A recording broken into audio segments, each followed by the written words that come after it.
En cardiologie, on a le plus souvent une mission curative qui est celle de soigner.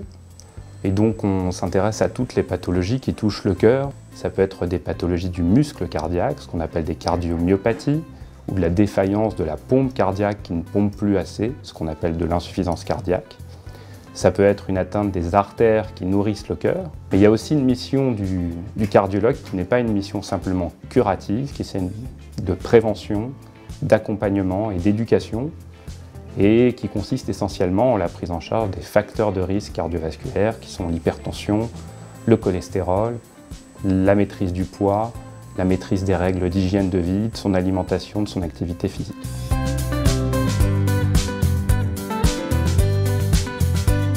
Ce qu'il faut retenir, c'est qu'il y a d'abord des signes d'alerte qui doivent faire consulter le cardiologue.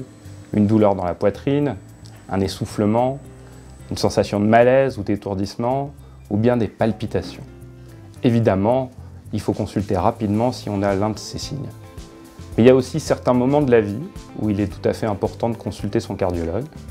Par exemple, lorsqu'on décide de reprendre une activité physique, ou bien avant certaines interventions chirurgicales pour sécuriser une anesthésie générale, ou pour s'assurer qu'il n'y aura pas de risque cardiologique à l'intervention. Et puis, il y a des moments de la vie où tout va bien, mais où il faut de façon préventive consulter son cardiologue. C'est quand on avance en âge, ou bien chez la femme au moment de la première contraception, de la grossesse ou de la ménopause.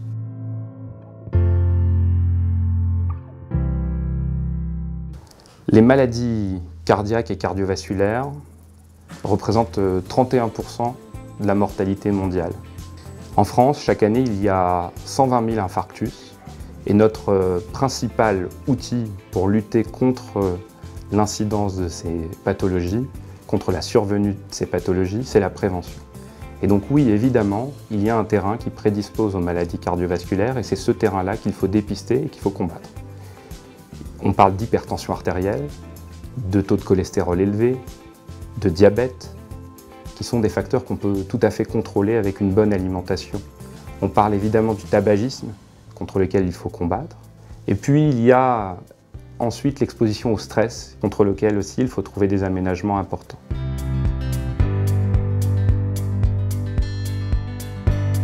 Pour éviter la survenue des maladies cardiovasculaires, il faut d'abord avoir une alimentation équilibrée. Il s'agit de prendre 3 repas par jour, de manger au moins 5 fruits et légumes par jour et de boire 1,5 litre d'eau par jour. Ensuite, bien sûr, la lutte contre le tabagisme et éviter de fumer, c'est un atout énorme pour éviter la survenue d'un événement cardiovasculaire au cours de votre vie. Et puis, enfin, on demande à tous nos patients de marcher, de bouger 30 minutes tous les jours.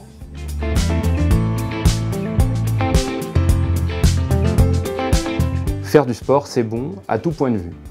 Ça diminue le risque cardiaque et vasculaire, mais aussi le risque de cancer, le risque de problèmes osseux, le risque de maladie d'Alzheimer. Pour autant, si on est porteur d'une fragilité initiale, on a beaucoup plus de chances de déstabiliser cette fragilité en faisant du sport que sans faire du sport. Ainsi, la reprise du sport doit être accompagnée par votre cardiologue. Il faut reprendre progressivement. Il est recommandé pour tous les gens qui font une pratique sportive régulière, à partir de 35 ans, de réaliser un test d'effort tous les 4 ou 5 ans, et c'est notre rôle de vous accompagner.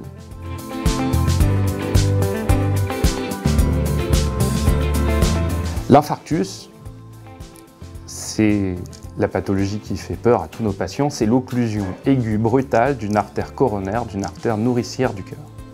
Cette occlusion artérielle est liée à la rupture d'une plaque qu'on appelle une plaque d'athérome, qui est un amas de graisse, de cholestérol, de fibres, qui s'est emmagasiné à l'intérieur des artères avec le temps.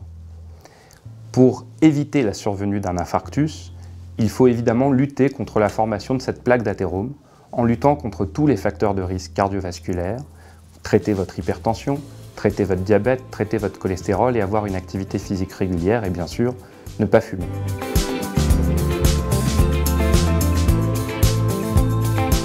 L'hypertension artérielle, c'est l'augmentation de la pression de circulation du sang dans nos artères. Elle multiplie par 5 le risque d'accident vasculaire cérébral et par 4 le risque d'infarctus. Elle touche environ 25% de la population de plus de 35 ans en France. C'est donc un problème de santé publique majeur. Le plus souvent, l'hypertension artérielle s'inscrit dans le cadre de l'hypertension artérielle essentielle, c'est-à-dire qu'il n'y a pas de cause, mais que les apports en sel, les consommations d'alcool excessives, la prise de certains médicaments peuvent la favoriser. Et puis, dans une proportion très faible de cas, l'hypertension artérielle a une cause identifiée, c'est ce que l'on appelle l'hypertension artérielle secondaire.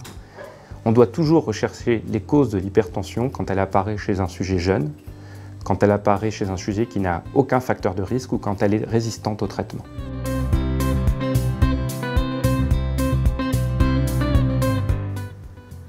En cardiologie, on s'est rendu compte ces dernières années qu'il y a une grande différence dans la prise en charge des problèmes cardiovasculaires chez les hommes et chez les femmes. En effet, les femmes sont sous-diagnostiquées et sous-traitées.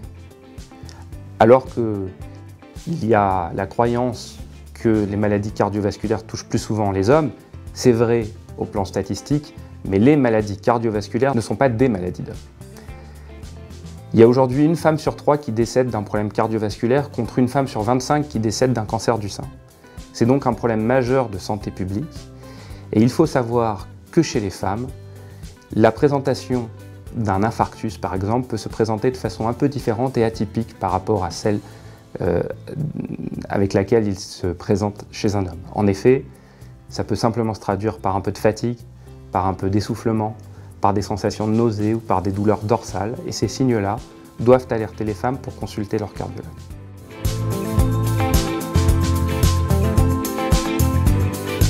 Les personnes âgées sont plus susceptibles que les autres de souffrir de pathologies cardiaques. Pourquoi? Parce que le processus de vieillissement, de la même manière qu'il touche tous les autres organes, il touche le cœur et les artères, et il se traduit par la survenue de pathologies plus fréquentes et parfois plus graves.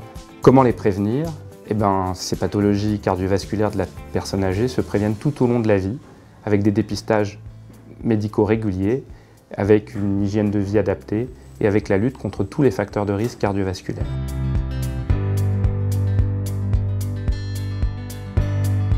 En cardiologie, nous avons la chance d'avoir une spécialité qui est très efficiente. On est très efficace dans le traitement de nos patients. D'abord, on a un arsenal médicamenteux très large. En hypertension artérielle, les recherches ont été énormes, on a beaucoup de ressources thérapeutiques.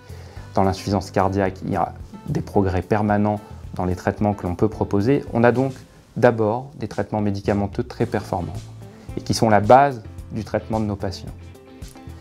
Ensuite, nous avons également une spécialité qui est très technique, avec un certain nombre de procédures invasives ou chirurgicales qui nous permettent de traiter les patients. Ainsi, on peut traiter des problèmes de ralentissement excessif du rythme cardiaque par des pacemakers, des problèmes de troubles du rythme graves par des défibrillateurs qu'on implanterait.